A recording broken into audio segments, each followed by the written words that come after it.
হল হয় আমি এনিভাৰ 24 মেৰাপানী আৰক্ষী থানাত উপস্থিত হৈছোঁ। সেই আৰক্ষী থানাত উত্তপ্ত পৰিস্থিতি ইতিমধ্যে যিসকল কেইবাটাও আচলতে সংগঠনে ইয়াত গুৰুত্ব ভূমিকা লৈছে।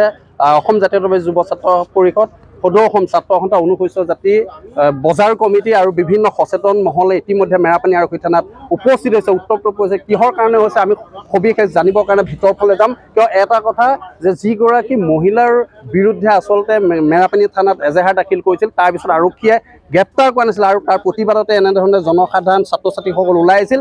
এতিয়া আৰক্ষীয়ে আশ্বাস দিছে যে ইতিমধ্যে গোলাঘাট প্ৰশাসন আৰু নাগালেণ্ডৰ প্ৰশাসনৰ মাজত এটা শান্তিপূৰ্ণ চুক্তি হৈছে। কম সময়ৰ ভিতৰত 2 দিনৰ ভিতৰত আৰক্ষীয়ে জানিবলৈ দিয়া মতে যিসমূহ সেই ব্যৱসায়ীজনৰ গাড়ী আচলতে মেৰাপানীত আহি পাবহি। আমি সমান্তৰালভাৱে আছোঁ যিগৰাকীৰ উপদেষ্টা আছে, আমি নিৰঞ্জন সোণোৱালৰ আমি কথা প্ৰতিবাদ সাব্যস্তৰ জৰিয়তে প্ৰশাসনে কৈছে যে আৰু 3 দিন সময় তেখেতলোকক আমি বান্ধি দিছোঁ। 3 দিনৰ সময়ৰ ভিতৰত এই গাড়ীকেইখন আমি আনি দিব লাগিব আৰু যিসকল ব্যক্তি আছে এই ঘটনাটোৰ লগত জড়িত উচিত শাস্তি দিবৰ কাৰণে আমি দাবী কৰিছোঁ। এতিয়া আজি থানা ঘেৰাও কাৰ্যসূচী হ'ল, তাৰপিছত আপোনালোকে আলোচনাত ধৰিলে কি ক'লে? আজি তেখেতলোকে প্ৰশাসনে সেইটো কৈছে যে আমি প্ৰশাসনক কৈছোঁ যে কোনো কাৰণত এইটো গেটাৰ নাগালিমৰ ভিতৰত আমাৰ মেৰাপানীখন নহয় আৰু ভৱিষ্যতে এনেকুৱা দাবী দুবা যদি নাগালেণ্ডৰ বা এনেকুৱা যদি কাগজ পত্ৰ আহি থাকে এই ক্ষেত্ৰত ব্যৱস্থা গ্ৰহণ কৰিব কাৰণে আমি দাবী জনাইছোঁ।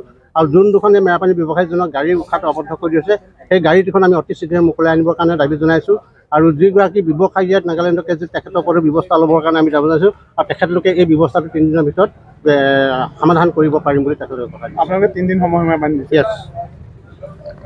হয়, নিশ্চিতভাৱে ক'ব লাগিব যিটো প্ৰতিবাদী কাৰ্যসূচী প্ৰতিবাদী কাৰ্যসূচী এটা সিদ্ধান্ত গ্ৰহণ কৰিছে। 3 দিন সময় বান্ধি দিয়া আছিল আৰক্ষীয়ে ইতিমধ্যে কেনেকুৱা ধৰণৰ ভূমিকা গ্ৰহণ কৰে আৰক্ষীৰ স্থিতিত গম পোৱা হৈছে যে গোলাঘাট প্ৰশাসন আৰু নাগালেণ্ডৰ প্ৰশাসনৰ মাজত এটা আলোচনাৰ বাৰ্তাৰ মাজেৰে এই গাড়ীখন কম দিনৰ ভিতৰত মেৰাপানীত আৰক্ষী থানাই লৈ অহাৰ দেখুৱাইছোঁ। মই ইয়াৰ সমগ্ৰ পৰিৱেশ মই থানাৰ পৰিৱেশ দেখুৱাই আছোঁ। মই বজাৰ কমিটিৰ বিষয়ববীয়া আছে আপোনাৰ সৈতে মই অলপ হ'লেও জানিম, কাৰণ যিহেতু আপোনালোকে ইয়াৰ লগত জড়িত হৈছে, কি ক'ব?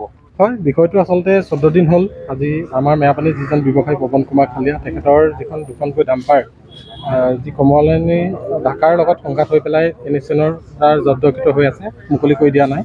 আজি আমি কেইবাটাও দল সংগঠন বজাৰ কমিটিৰ উদ্যোগত আমি থানা ঘেৰাও কাৰ্যসূচী গ্ৰহণ কৰিলোঁ আৰু প্ৰতিবাদী কাৰ্যসূচীৰ জৰিয়তে আমি স্পষ্ট কৰি দিব বিচাৰিছোঁ যে অতি শীঘ্ৰে যিখন জব্দকৃত ডাম্পাৰ মুকলি কৰি দিয়ক আৰু কমলানীৰ বিষয়ে ঢাকাই যিহেতু নাগালেণ্ডৰ নিষিদ্ধঘোষিত সংগঠন NSCNৰ লগত সম্পৰ্ক ৰাখিছে, তেওঁক মানে শীঘ্ৰে গ্ৰেপ্তাৰ কৰিব লাগে। হয়, নিশ্চিতভাৱে ক'ব লাগিব প্ৰত্যেকজনে আচলতে যিগৰাকী মহিলা কৈছে মহিলাগৰাকীয়ে যে নাগালেণ্ডৰ যিটো NSCNৰ লগত এটা যোগসূত্ৰ আছিলে, ইয়াৰ ব্যৱসায়ীসকলৰ সেই ধনসমূহ নাগালেণ্ডৰ লগত এক নিজৰ যোগসূত্ৰৰ মাজেদি আদান প্ৰদান কৰিছে, এই কথা স্পষ্ট ভাষাৰ মেৰাপানীত প্ৰচাৰিত হৈছে। মই যাব বিচাৰিম পৰিতাপৰ বিষয় যে আমাৰ যি গোলাঘাট জিলাৰ প্ৰশাসনে সকলো সময়তে সীমান্তৰ সমস্যাবিলাকক ইগন'ৰ কৰি আহিছে। যে প্ৰতিটো সমস্যা সমাধানৰ কাৰণে সীমান্তবাসীয়ে প্ৰতিবাদী কাৰ্যসূচী ল'ব লাগে, আন্দোলন কৰিব লাগে, অত্যন্ত পৰিতাপৰ কথা। এতিয়া এইটো যিটো বিষয় বৰ্তমান চৰ্চা হৈ আছে যে মেৰাপানীয়ে মানে দুগৰাকী ব্যৱসায়ীৰ মাজত কিবা বিত্তীয় লেনদেন, ব্যৱসায়িক লেনদেন আছে, তেওঁলোকৰ মাজত কিবা এটা মানে ভুল বুজাবুজি বিবাদ হৈছে। সেই বিষয়টো এগৰাকী ব্যৱসায়ীয়ে নি পেলাই নগা উগ্ৰপন্থী সংগঠনক তাৰ মানে বিচাৰৰ দায়িত্ব দিছে। গতিকে এইটো আমাৰ কাৰণে অত্যন্ত মানে এটা স্পৰ্শকাতৰ কথা যে আমি নিজেই আমাৰ অসমীয়া মানুহে আমাৰ কৰ্তৃত্বটো দি পেলাই আমি নগা উগ্ৰপন্থীক দিছোঁ।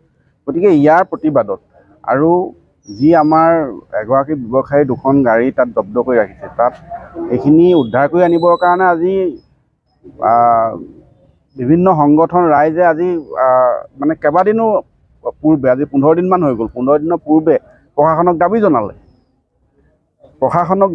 আৰু প্ৰশাসনে এইখিনি উদ্ধাৰ কৰি আনি দিয়াৰ দায়িত্ব। কিন্তু আজি ইমান দিন পাৰ হৈ যোৱাৰ পাছতো এইখিনি উদ্ধাৰ কৰি আনিব পৰা নাই আৰু যিগৰাকী ব্যৱসায়ীয়ে গৈ পেলাই NSCNক গৈ পেলাই অভিযোগ দাখিল কৰিলে তেওঁলোকৰ ওপৰতো কোনো ব্যৱস্থা গ্ৰহণ কৰা নাই। গতিকে আমি আশা কৰিম যে অতি শীঘ্ৰে অসমৰ প্ৰশাসনে, আৰক্ষী প্ৰশাসনে তৎপৰতা গ্ৰহণ কৰিব লাগে। আমাৰ অসমৰ যি জব্দ হৈ আছে 2খন গাড়ী, এইখন উদ্ধাৰ কৰি আনিব লাগে আৰু যিসকলে NSCNৰ লগত সম্পৰ্ক ৰাখি পেলাই উগ্ৰপন্থী সংগঠনৰ লগত বেআইনীভাৱে সংগঠনৰ লগত সম্পৰ্ক ৰাখি পেলাই কাম কৰিছে তেওঁলোকৰ বিৰুদ্ধে বিহিত ব্যৱস্থা মানে প্ৰশাসনে গ্ৰহণ কৰিব লাগে। আৰক্ষীয়ে ইতিমধ্যে কৈছে যে গোলাঘাট প্ৰশাসন আৰু নাগালেণ্ডৰ প্ৰশাসনৰ লগত বুজা পৰা হৈছে 2 দিনৰ ভিতৰতে গাড়ীসমূহ মেৰাপানী থানালৈ লৈ আহিব। সেইটোতো কৈয়ে আছে, সেইদিনাই ক'লে। গতিকে আমি যেতিয়ালৈকে নহয় তেতিয়ালৈকেতো গম নাপাম। যেতিয়া মুকলি কৰি আনিব তেতিয়া গম পাম যে মুকলি কৰি আনিব।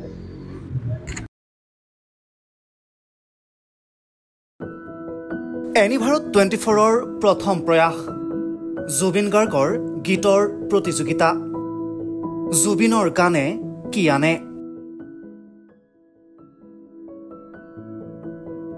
অডিশ্যনৰ বাবে যোগাযোগ কৰক 8638661821 আৰু 8812831556 নম্বৰত। এনিভাৰত 24 উদ্যোগত এটা নতুন সংগীতৰ প্ৰতিযোগিতা আয়োজন কৰা হৈছে, য'ত মোৰ গানৰ প্ৰতিযোগিতা হ'ব। আপোনালোকে তাত প্ৰতিযোগী হিচাপে আহিবলৈ পাৰিব আৰু মোৰ ফালৰ পৰা আন্তৰিক শুভকামনা জনাইছোঁ। আৰু অনুষ্ঠানটোৰ নাম হৈছে গানে কি আনে।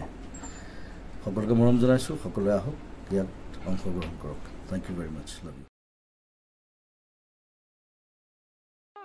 ৰব, আপুনি যে এটা অপৰাধ কৰিবলৈ গৈ আছে, আপুনি জানেনে? এই নাবালিকা গৰাকীক এতিয়াই বিয়াত বহোৱাটো যে এটা অপৰাধ, আপুনি জানেনে? অপৰাধ কেনেকৈ? মোৰ ছোৱালী, মোৰ কথা। তুমি যিয়েই নোকোৱা ভূঞা, 18 বছৰৰ তলৰ যিকোনো কন্যা সন্তানৰ বিয়া দিলেই আইনগতভাৱে এক দণ্ডনীয় অপৰাধ। বিয়া দিয়াজন যিমান দায়ী, বিয়া পতাজনো সমানে দায়ী। এতিয়া তাই পঢ়া শুনা কৰাৰ বয়স, খেলা ধূলা কৰাৰ বয়স। তাইক খেলিবলৈ দিয়ক, পঢ়িবলৈ দিয়ক, আৰু চাব এদিন আপুনি তাইক লৈ গৌৰৱ অনুভৱ কৰিব পাৰিব। এতিয়াই তাইক সংসাৰৰ বোজা দি তাইৰ ভৱিষ্যত জীৱনটো অন্ধকাৰ কৰাৰ অধিকাৰ তোমাৰ জানো আছে? মোৰ ভুল হৈ গ'ল মাজনী, মোক ক্ষমা কৰিবা। শিক্ষা ল'ৰা ছোৱালী উভয়ৰে প্ৰাপ্য আৰু অধিকাৰ। আপোনাৰ কন্যা সন্তানক তাইৰ এই প্ৰাপ্যৰ পৰা বঞ্চিত নকৰাব। বাল্য বিবাহ ভাৰতীয় আইনৰ দ্বাৰা বিহিত এক দণ্ডনীয় অপৰাধ। এনে অপৰাধ কৰি আপোনাৰ কন্যা সন্তানৰ ভৱিষ্যত অন্ধকাৰৰ মাজলৈ ঠেলি নিদিব।